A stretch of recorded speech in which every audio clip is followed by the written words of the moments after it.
This is Bits and Bobs with Kits and Bits and your host Lynette Delane.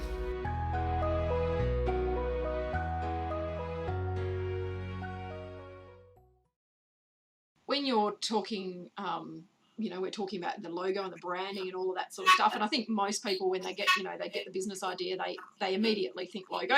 That's what I've got to get in order to have that on everything.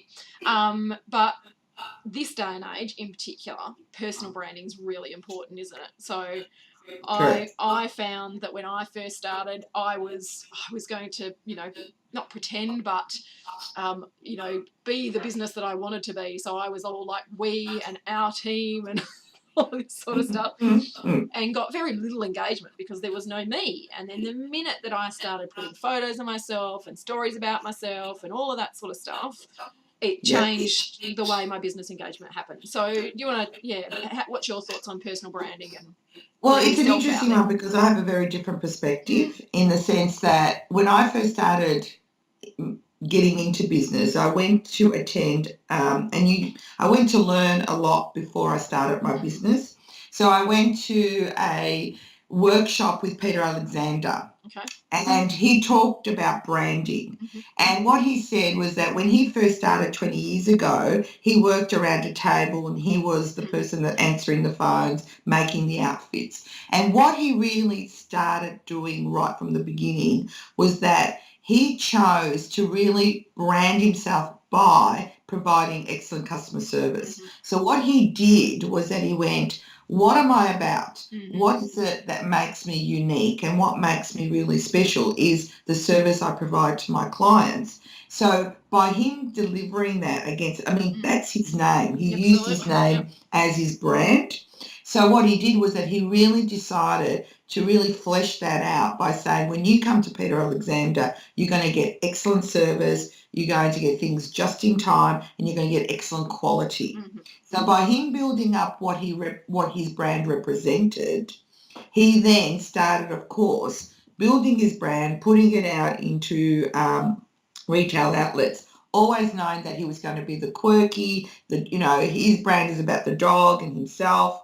So he started to create a story around his brand. And he then said, 20 years later, which is today, he said, I can get you to wear anything I want you to wear, brown pajamas during the day, because you know my brand. Yep. So what's really important is when you're thinking of your brand is really what are your values? What is it that you want to what do you want to represent in the market? Mm-hmm. And what do you want to represent how do you want to represent yourself in the market? And then do exactly what you did, Lynette, is put yourself out there. Like, even your title, Kits and Bits and Bibs and Bobs, it's very much about the bits and pieces that come together to make a business. Absolutely. So people will always know that about you. So what you've done is you've branded yourself around what you want to be known. Yeah. And that is what people need to think about is when you create. So when I built my name, my initial name is Let's Create HR and Training Solutions because I came from HR. Yep. And why I picked Let's Create, everyone wondered, why did you pick that name? Was because anyone that knows me is I can be extremely creative, not with my hands, but with my mind. Yep. So I'm quite insightful. I can create opportunities. So I really wanted that name. I wanted Let's Create. And now I've got Let's Create Connections, Let's Create Your Career, Let's Create HR and Training Solutions. Yep. So by me really knowing what I wanted my brand to represent, I've been able to drive many more messages in the market, and I can market myself very effectively because I really did that homework. Fantastic. Yeah. And I have to say that, when you first go into business, even though my business is quite niche and I thought I would be very separate to other people, I still have competitors. They might not offer the exact same thing as me, but they offer other options. And it was in finding that positioning for me of what makes me different, not just my business, but what makes me different, that again has really given me momentum and put me back in the picture to actually go, oh no, this is the business that I want to run, but that's about me and not just about what the customer needs, but about how I want to run my business and why I want to be known, or how I want to be known. And that's what I think is important about the planning, is just stepping back, because when we first start out, we might start very small.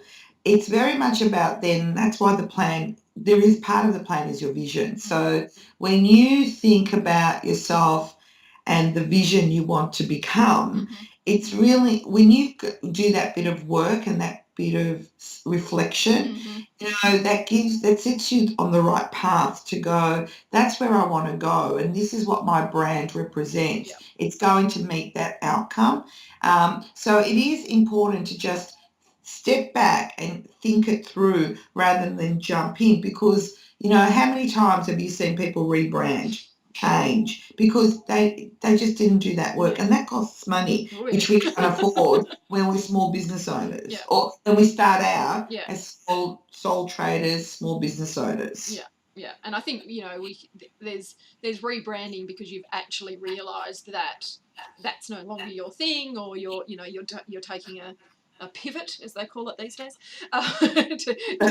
to do something different, and that's or we actually we have more capital behind us, and we're more entrenched in our brand, and therefore we want a bit of a rebrand. But for a lot of people, it's just because they didn't spend that time in the first instance to actually pull it together. Thanks for joining me for Bits and Bobs, an interview series for new business owners looking to avoid the pitfalls that we who have gone before have either already fallen into and climbed out of, or managed to skip over altogether.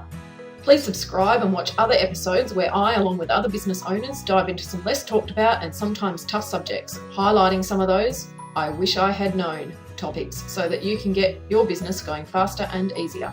You can find my guest details in the show notes or on my website, kitsandbits.com.au.